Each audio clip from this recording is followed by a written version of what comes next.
Everyone, सो आज की class में हम अपनी एंशियंट हिस्ट्री का दूसरा टॉपिक पढ़ेंगे जिसका नेम है वैदिक काल। और ये हमारी क्लास 2 है। इससे पहले एक और क्लास हम कर चुके हैं जिसमें हमने सिंधु घाटी सभ्यता के बारे में पढ़ा था। इन द सेम वे आज की क्लास में हम किसके बारे में पढ़ेंगे?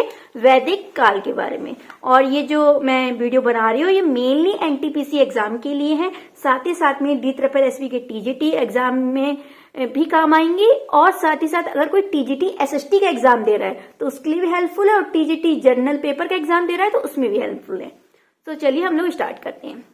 वैदिक काल का जो टाइम पीरियड है वो 1500 BC से लेके 600 BC तक बताया गया है। और BC को मैं पहले भी आपको डिस्क्राइब कर चुकी हूँ फर्स्ट वीडियो में कि BC का मीन्स है बिफोर क्राइस्ट। मतलब कि बिफोर क्राइस्ट का क्या मतलब है कि ईसा मसीह के जन्म होने से पूर्व। इसे हम हिंदी में ईसवी पूर्व कहते हैं। और एडी का मीन्स क्या होता है कि ईसा मसीह के जन्म होने के बाद। इसे हम हिंदी में क्या कहते हैं? ईसवी। तो वैदिक काल को 2 पार्ट्स में डिवाइड किया है। पहला पार्ट है प्रारंभिक वैदिक काल। इसका टाइम पीरियड 1500 बिफोर क्राइस्ट से लेके 1000 बिफोर क्राइस्ट तक है। इसमें ऋग्वेद की रचना की गई थी। मतलब हम सबको पता है कि वेदों की संख्या कितनी है? 4। तो उसमें सबसे जो प्राचीनतम वेद है ऋग्वेद, इसकी रचना कब हुई थी? प्रारंभिक वैदिक काल में। उसके बाद उत्तर वैदिक काल में, जिसका टाइम पीरियड 1000 बिफोर क्राइस्ट से लेकर 600 बिफोर क्राइस्ट तक है। इसमें सामवेद, यजुर्वेद और अथर्ववेद की रचना हुई थी। मतलब कि 4 वेद हैं, एक वेद तो यहाँ रचित हो गया। उसके बाद जो रिमेनिंग 3 वेद बचे हैं उनकी रचना उत्तर वैदिक काल में हुई थी। और इसी काल में रामायण और महाभारत का भी संकलन किया गया था।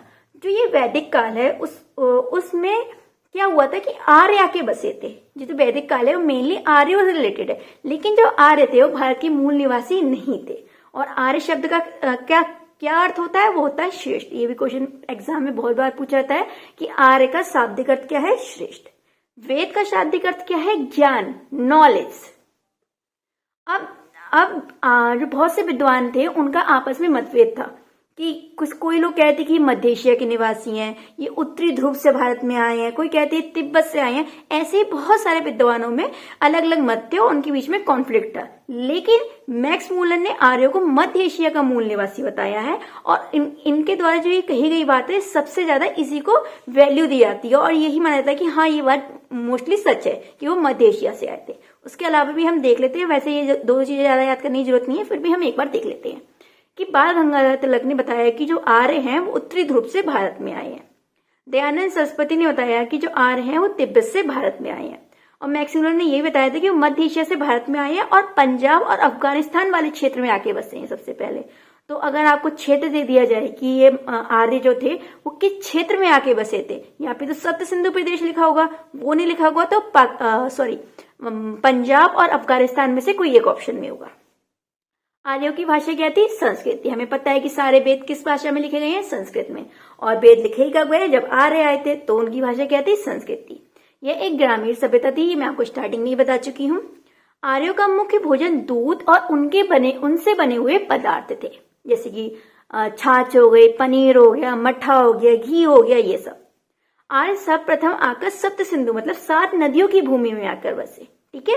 अब ये जो 7 नदियां थे उनके नाम निम्न प्रकार है। अब देखिए इनके वर्तमान नाम लिख रखे हैं, और वैदिक काल में इन नदियों के क्या नाम थे वो मैंने यहाँ पे लिख रखे हैं। ये भी आपको सब याद करने पड़ेंगे, ये भी एग्जाम में पूछे जाते हैं। तो सतलुज नदी का पहले नाम था सूत्रद्री, व्यास नदी का नाम था बिपाश, झेलम नदी का नाम था पित्तस्ता, चेनाब नदी का नाम था अस्किनी, सिंधु नदी का नाम अभी भी सिंधु है, पहले भी सिंधु था, रावी नदी का नाम था पुरुषणी, और सरस्वती नदी का नाम पहले भी सरस्वती था और आज भी सरस्वती है। लेकिन आज के टाइम पे सरस्वती नदी अगर हम देखेंगे फिजिकली एग्जिस्ट करती है तो वो फिजिकली एग्जिस्ट नहीं करती है। अब ये लिखा है कि वैदिक सभ्यता की सबसे पवित्र नदी कौन सी नदी थी? सरस्वती नदी थी। और सबसे मुख्य नदी सिंधु नदी थी। और सबसे पूजनीय पशु कौन सा था? गाय। अब क्या हुआ कि 600 बिफोर क्राइस्ट तक आर्यों ने उत्तर भारत पर कब्जा कर लिया था, जिसे आर्यव्रत कहा गया, और यही भारत का पुराना नाम था। हम देखते हैं कि वैदिक काल में क्या क्या रिचुअल्स थे, कैसा था वैदिक काल। तो प्रारंभिक वैदिक काल, ठीक है, राजा को राजन कहते थे। ठीक है। जन राजनीति की सबसे बड़ी इकाई थी। देखो कुल क्या होते हैं? परिवार के समूह कहते हैं। ग्राम क्या कहते हैं, परिवारों का समूह हो गया ग्राम। विश्व क्या हो गया, ग्राम का समूह हो गया। और जन क्या हो गया, जनजाति, मतलब कि ग्राम के समूह का भी समूह, मतलब एक पूरी जो जनजाति बना लेते हैं उसे हम क्या कहते हैं, जन कहते हैं। तो इस तरीके से डिवाइडेड था, कुल, ग्राम, मतलब कि ग्राम जो बनता है वो कुल से बनता है, और विश्व जो बनता है वो ग्राम के समूह से बनता है, और जन जो बनता है वो विश्व के समूह से बनता है। और जन क्या हो गया, हमारी राजनीति की सबसे बड़ी इकाई हो गई। और जो ग्राम का जो मुखिया होता था उसे ग्रामीण कहते थे, और जो इस तरीके से जन का जो मुखिया होता था उसे विश्वपति कहते थे। नहीं, जन के मुखिया को विश्वपति नहीं कहते थे, विश्व के मुखिया को विश्वपति कहते थे। नेक्स्ट है, जनजाति की समिति को सभा या समिति कहते थे। जो जनजातियां थी वो एक तरीके से कमिटी वगैरह बना लेते हैं, नहीं सभा करते हैं, तो उसे हम क्या कहते हैं, सभा और समिति। और जो ये प्रारंभिक वैदिक काल में जो महिलाओं की स्थिति थी वो बहुत ज्यादा अच्छी थी, ठीक है। उन्हें हर जगह जाने की परमिशन थी। जिस तरीके से जो लड़के वेदों का अध्ययन करते थे उसी तरीके से लड़कियों को भी वेदों के अध्ययन करने की परमिशन थी। उन्हें घर से बाहर जाने की परमिशन थी। उनका बहुत सम्मानजनक स्थान था। तो महिलाओं को सभा या समिति में जाने का अधिकार था। और जहां यहाँ पे इनकी स्थिति अच्छी है, वैसी ही जब ये महिलाएं उत्तर वैदिक काल में आती है तो इनकी स्थिति बिगड़ती चली जाती है, ठीक है। लड़कियों पर पाबंदी लगने लगती है। इस काल में कोई भी बाल प्रथा नहीं थी, कोई भी बाल विवाह की प्रथा नहीं थी। और बहुपत्नी जो प्रथा थी वो भी बहुत कम देखी जाती थी, कि भी शाही घरानों में। लेकिन जैसे हम उत्तर वैदिक काल में आते हैं, बाल विवाह शुरू हो जाते हैं। वस्तु विनिमय प्रणाली का प्रयोग होता था, मतलब कि तुमने मुझे एक वस्तु दी, मैं तुम्हें एक वस्तु दे दी, तुमने मुझे गेहूं दे दिए, मैं तुम्हें चावल दे दिए। तो इस तरीके से ये लोग मतलब आपस में चीजों का आदान प्रदान करते थे। इंद्र जो थे, इंद्र का नाम वैदिक काल में पुरंदर मिलता है। ये किसके देवता थे, बारिश और गरज के। ये सबसे महत्वपूर्ण देवता थे। ये वेरी इंपॉर्टेंट क्वेश्चन है, ये बहुत बार पूछा जाता है कि प्रारंभिक वैदिक काल के जो प्रमुख देवता थे उनका नाम क्या था, इंद्र। और इसी तरीके से जब हम उत्तर वैदिक काल में पहुंच जाएंगे तो इनके प्रमुख देवता का नाम था प्रजापति। और इसके अलावा ये प्राकृतिक शक्तियों जैसे कि वायु, अग्नि, वरुण, पृथ्वी और सोम की भी पूजा करते थे।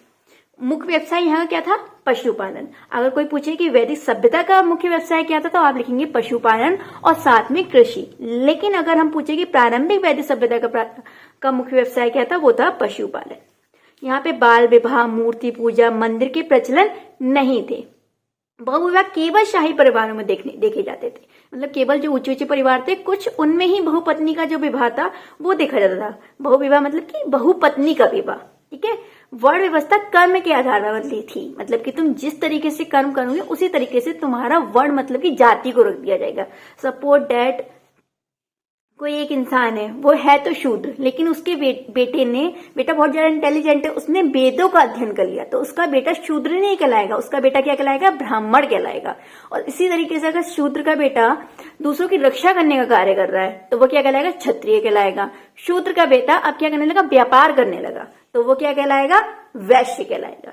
तो मतलब कि कर्म के आधार पर थे, वो जो काम कर रहे हैं वही उसकी जाति होगी, जन्मजात नहीं थी। लेकिन उत्तर वैदिक काल में ये भी चेंज हो गया। अब जो वर्ण व्यवस्था थी वो जन्म के आधार पर हो गई थी। भले तुम्हें कितनी भी नॉलेज हो, तुम्हें वेद का अध्ययन करने की तुम्हें परमिशन नहीं देंगे, कि वो कहेंगे कि तुम शूद्र हो तो सिर्फ शूद्र ही रहोगे, तो वो तुम्हें नहीं मतलब परमिशन देंगे, या फिर ना तुम्हारा वर्ण को चेंज करेंगे। अब आता है उत्तर वैदिक काल। देखो इसमें क्या हुआ कि धीरे धीरे स्थिति ना सोचनी होने लगी। यहाँ पे बलि और अनुष्ठान होने लगे, बाल विवाह होने लगा, और यहाँ के जो मुख्य देवता थे वो प्रजापति बन गए, क्योंकि उत्तर वैदिक काल का मुख्य व्यवसाय क्या बना, कृषि बना।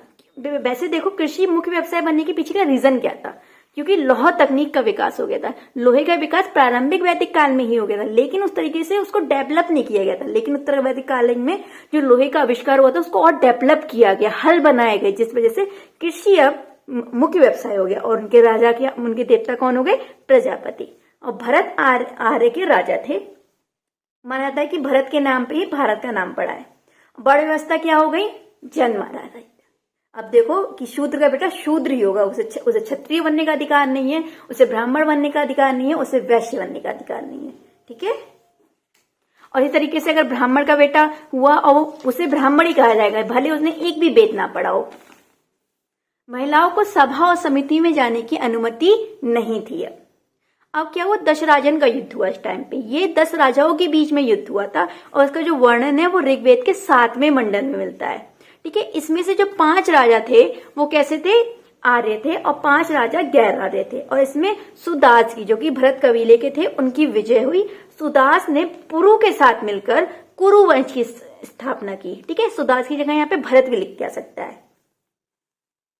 नेक्स्ट है वैदिक काल साहित्य। अब देखो वैदिक काल के मतलब कि 1500 एडी से लेके एडी नहीं बीसी से लेकर के 600 बीसी तक के टाइम पीरियड में जितना भी कुछ वेदों को रचने कार्य हुआ या फिर जो भी चीजें बनी, उपनिषद बने या जितना भी साहित्यिक कार्य हुआ, वो सब क्या कहलाता है? वैदिक काल साहित्य कहलाता है। तो ये क्या थे? वेद थे। वेद को हम श्रुति भी कहते हैं, क्योंकि माना जाता था कि जो आर्य थे उन्होंने भाषा का तो ज्ञान कर लिया था लेकिन लिपि का ज्ञान नहीं किया था। और जब उन्हें लिपि का ज्ञान नहीं होगा तो वो उन चीजों को किस तरीके से लिख सकते हैं? तो प्रारंभिक वैदिक काल में तो क्या होता था कि केवल जो ज्ञान था उसको एक पीढ़ी से दूसरी पीढ़ी तक मौखिक रूप में पहुंचाया जाता था। ठीक है, इसीलिए से श्रुति भी कहते हैं, मतलब सुनना। दूसरे थे ब्राह्मण, नेक्स्ट है आरण्य और नेक्स्ट है उपनिषद। अब सबसे पहले हम वेद या श्रुति के बारे में पढ़ते हैं। वेदों की संख्या हम सबको पता है कि कितनी है? 4। ऋग्वेद, सामवेद, यजुर्वेद, अथर्ववेद। क्या? अथर्ववेद। सबसे पहले हम ऋग्वेद के बारे में पढ़ते हैं। ये सबसे प्राचीनतम वेद है। सबसे पुराना वेद क्या है? ऋग्वेद। इसमें 10 मंडल है, 1028 सुक्तियां हैं। 10 मंडल का 10 यहाँ लिख दो और 28 और लिख दो। सुक्तियां को हम कह सकते हैं मंत्र भी। इसका संकलन वेद व्यास ने उत्तर वैदिक काल में किया था। देखो इसमें जो 10 मंडल है, 10 मंडलों की जो रचना है वो अलग अलग ऋषि मुनियों ने की है। उसको एक जगह संजो के रखना, एक मतलब ऋग्वेद का उसका नाम देना, उसे संजो के रखना, ये कार्य किसने किया था? ये कार्य किया था वेद व्यास ने। अब इस ऋग्वेद में 10 जो मंडल है उसमें से जो नवीन मंडल है 1 और 10 जो मंडल है, मतलब पहला और 10वां मंडल सबसे नवीनतम मंडल है। मतलब इनका संकलन सबसे लास्ट में हुआ था। और जो प्राचीनतम मंडल है वो 2 से लेके 9 तक है। ये तीसरा मंडल, इससे बहुत ज्यादा क्वेश्चन पूछे जाते हैं कि तीसरा मंडल में क्या है, किसकी चीज के लिए समर्पित है और किसने लिखा इस तीसरे मंडल को। तो इसका निर्माण विश्वामित्र ने किया था। इसमें गायत्री मंत्र का उल्लेख है। ये बहुत पूछा था कि गायत्री मंत्र का उल्लेख किस मंडल से, तो तीसरे मंडल से। किसने लिखा? विश्वामित्र ने लिखा। और ये गायत्री मंत्र किसको समर्पित किया जा रहा है? तो ये गायत्री मंत्र सूर्य देवता और सावित्री को समर्पित किया जा रहा है। तो इसमें क्या हुआ था कि हम सबको सावित्री जी की कहानी पता है कि सावित्री जी एक अपने मतलब पति के लिए बहुत प्रेम करती थी। ठीक है, तो उन्होंने मतलब तपस्या की थी और यमराज जी से ये वचन मांगा था कि मतलब जब उन्होंने तपस्या की तो यमराज जी खुश हो गए और उनको वचन देने आए थे। तो उन्होंने पूछा कि सावित्री से, उन्होंने पूछा कि तुम क्या वचन मांगती हो? तो सावित्री ने कहा कि आप मुझे सदा सुहागन रखेंगे। ठीक है, तो फिर यमराज जी खुश थे उनकी तपस्या से, तो फिर उन्होंने उनको वचन भी दे दिया। लेकिन जब उनके पति का काल आया तो यमराज जी जब उनके पति को मतलब पति की आत्मा को लेकर यमलोक में जाए थे, तो सावित्री भी उनके पीछे पीछे चली गई और उनसे हट करके उन्होंने कहा था कि आपने तो मुझे वचन दिया था, अब आप मेरे पति की जान कैसे ले सकते हैं? तो उनसे हट करके अपने पति को वापस ले आई थी। तो यही इसी चीज के बारे में वर्णन किया हुआ है। अब आता है 10वां मंडल। ये 10वें मंडल को हम क्या कहते हैं? पुरुष सूक्त। इसमें सपदम बड़ व्यवस्था का उल्लेख मिलता है। इसमें यह बताया गया था कि उस समय जो समाज था उसमें 4 वर्ग थे। सबसे पहले था ब्राह्मण। कहा जाता था ये ब्रह्मा जी के मुख से उत्पन्न है। इनका काम है पूजा करना, यज्ञ करना और यज्ञ करना मतलब पूजा पाठ करने के इनके कार्य थे। क्षत्रिय कहते थे कि ये ब्रह्मा जी की भुजाओं से उत्पन्न हुए। इनका कार्य क्या है? दूसरों की रक्षा करना। नेक्स्ट है वैश्य। ब्रह्मा जी के पेट से उत्पन्न हुए, पेट या कमर। ठीक है, इनका काम क्या है? व्यापार करना, कृषि करना, वाणिज्यिक करना, मतलब जो भी आजकल के व्यापारी करते हैं। ठीक है, वही सब इनका काम था। अब शूद्र का क्या काम था? शूद्र का काम क्या था? दूसरों की सेवा करना। इनका कोई काम नहीं था, इनका बस ये बना था कि तुम शूद्र हो, तुम अपर जितने भी ये 3 कास्ट बताई हैं इनकी तुम क्या करोगे? सेवा करोगे। और ब्रह्मा जी के पैरों से उत्पन्न माने जाते थे। अब पूरे ऋग्वेद में गंगा नदी का केवल और केवल एक बार उल्लेख मिलता है, वो भी किस नाम से मिलता है? गोरा के नाम से। इस तरीके से यमुना नदी का 3 बार उल्लेख मिलता है कालिंदी के नाम से। इनमें लिखे मंत्रों का उपयोग धार्मिक कर्मकांडों और देवताओं की उपासना करने के लिए किया जाता था। ऋग्वेद के मंत्रों का उच्चारण करने वाले को होत्र कहते थे। ठीक है, और इसके जो ब्राह्मण ग्रंथ है, मतलब ऋग्वेद के ब्राह्मण ग्रंथ 2 है, जिसका नाम है ऐत्रेय और कैशितिकी। अब देखो ब्राह्मण ग्रंथ क्या होते हैं कि ये जो वेद लिखे हुए हैं ये संस्कृत भाषा में लिखे गए हैं। उनकी जो भाषा है वो बहुत ज्यादा कॉम्प्लेक्स है, हर कोई नहीं समझ सकता। तो इन्हीं की भाषा को थोड़ा सरल बनाने के लिए ब्राह्मण ग्रंथ का निर्माण किया गया है। तो ये ऋग्वेद से रिलेटेड कितने ब्राह्मण ग्रंथ है? 2 ब्राह्मण ग्रंथ है। 9वें मंडल में सोम देवता का वर्णन किया गया है, मतलब सोम देवता को समर्पित किया गया है। अघन्य का क्या अर्थ है? तो ऋग्वेदिक काल में अघन्य का अर्थ है गाय। अब हमारा नेक्स्ट वेद आता है जो कि है सामवेद। ठीक है, साम का मीन्स क्या है? साम का मीन्स है गान या गायन। तो भारतीय संगीत का जनक इसी वेद को कहा जाता है। इसमें जो हमारे 7 सुर हैं उसका वर्णन मिलता है, सा रे गा मा पा धा नी। सामवेद में मंत्रों का गायन करने वाले को उद्गाता कहते थे। ऋग्वेद में मंत्रों का मतलब कि मंत्रों का उच्चारण करने वाले को होत, और इसके मंत्रों का या मंत्रों का गायन करने वाले को उद्गाता कहते थे। इसके भी 2 ब्राह्मण ग्रंथ हैं, पंचविश और मिथुन। नेक्स्ट वेद है हमारा यजुर्वेद। अब यजुर्वेद में ये यजु है, इसका मीन ही है यज्ञ। तो इसमें यज्ञ करने के नियम, धार्मिक क्रियाकलापों के लिए मंत्रों का उल्लेख है। ये इकलौता ऐसा वेद है जो गद्य और पद दोनों में लिखा गया है। और यजुर्वेद की हम कह सकते हैं कि 2 टाइप, मतलब यजुर्वेद को 2 खंडों में विभाजित किया जा सकता है। एक है शुक्ल यजुर्वेद जो कि केवल गद्य में लिखा गया है, और एक है कृष्ण यजुर्वेद, ये गद्य और पद दोनों में लिखा हुआ है। इसके मंत्रों के उच्चारण करने वालों को अधत्यु कहते हैं। क्या कहते हैं? अधत्यु कहते हैं। इसके 2 ब्राह्मण ग्रंथ है, एक है शतपथ और दूसरा है तैत्तरीय। अब नेक्स्ट आता है हमारा अथर्ववेद। ये सबसे नवीनतम वेद है। इसमें 20 अध्याय हैं और 6000 मंत्र है। अब इसमें क्या होता है, इससे सबसे ज्यादा मोस्टली जो इंपॉर्टेंट क्वेश्चन है वो ये है कि जादू टोना, औषधि प्रयोग और ब्रह्म ज्ञान का उल्लेख किस वेद में मिलता है? तो ये हमें किसमें मिलता है? अथर्ववेद में। अथर्ववेद के मंत्रों का उच्चारण करने वाले को ब्रह्मा कहते हैं। इसका एक ही ब्राह्मण ग्रंथ है जिसका नाम है गोपद। इसके 3 उपनिषद है, मंडूकोपनिषद, मांडूकोपनिषद और प्रश्नोपनिषद। मंडूकोपनिषद से हमारा जो सतमें चंते हैं वो लिया गया था, और ये कब लिया गया था? 26 जनवरी 1950 में। ये भी एक इंपॉर्टेंट क्वेश्चन है, हमें याद रखना चाहिए। अब हम वेदों के बारे में तो पढ़ चुके हैं, अब हम किसके बारे में पढ़ेंगे? ब्राह्मण ग्रंथ के बारे में। पढ़ा था ना साहित्य में, ये 4 पार्ट में डिवाइड था। वेद हम पढ़ चुके हैं, अब हम क्या पढ़ेंगे? ब्राह्मण। तो ये ब्राह्मण क्या है?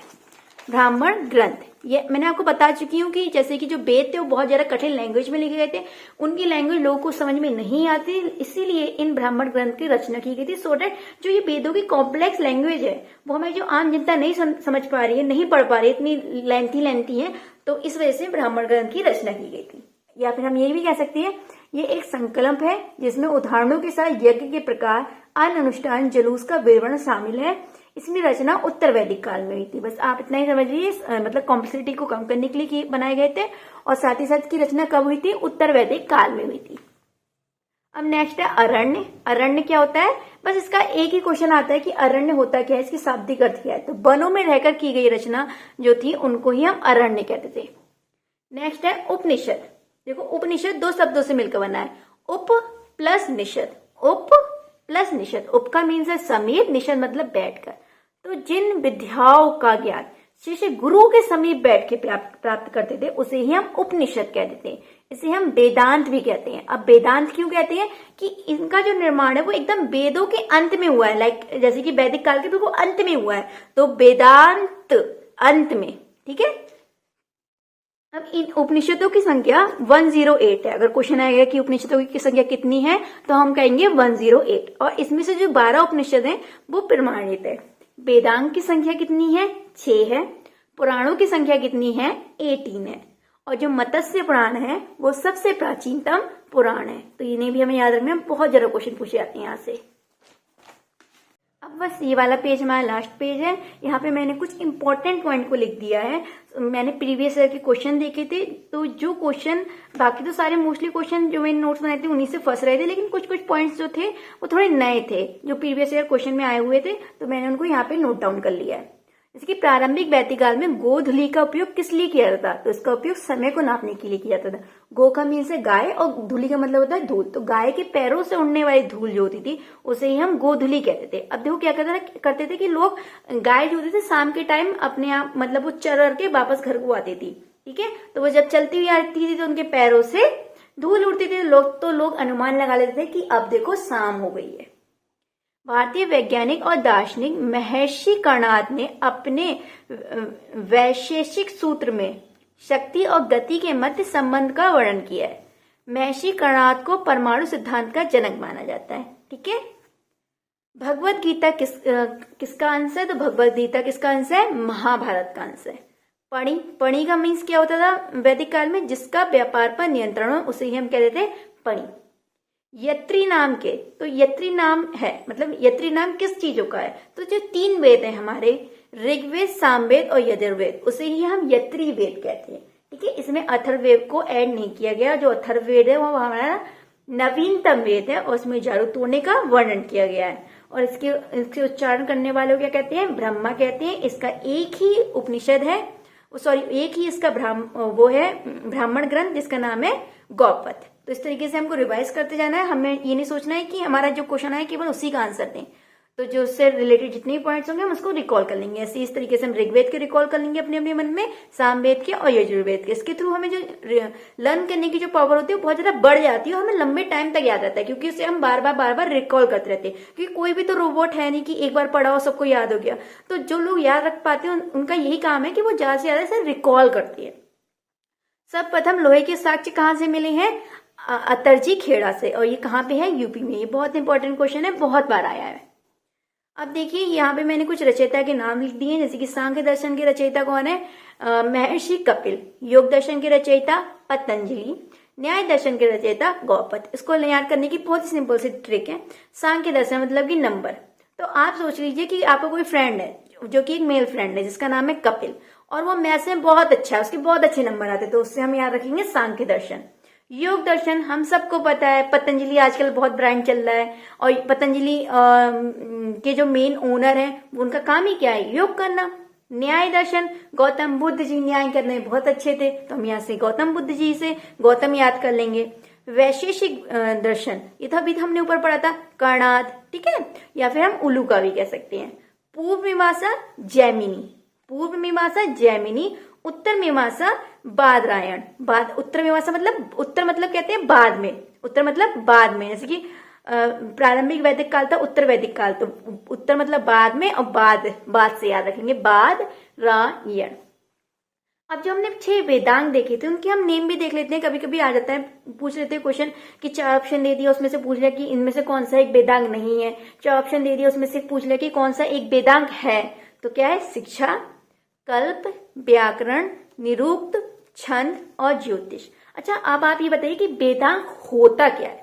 तो वेदांग क्या होती है कि ये जो हमारे वेद तो बना दिए गए, अब वेदों को किस तरीके से पढ़ना है, क्या उनकी ग्रामर है, ठीक है, उनसे हमें क्या क्या ज्ञान लेना है, किस तरीके के छंद है, क्या हमें अनुभूति होनी मतलब कि क्या हमें एसिमुलेट करना चाहिए, तो इन सबको किस तरीके से हमें वेदों का अध्ययन करना है। एक शॉर्ट फॉर्म में कहें कि किस तरीके से हमें वेदों का अध्ययन करना है, ये हमें वेदांग के थ्रू मिलता है। और ये उसको पढ़ाने के लिए 6 पॉइंट दे रखे कि इस तरीके से क्या शिक्षा होनी चाहिए, क्या हमें अनुभूति होनी चाहिए, क्या व्याकरण होनी चाहिए, तो ये सब।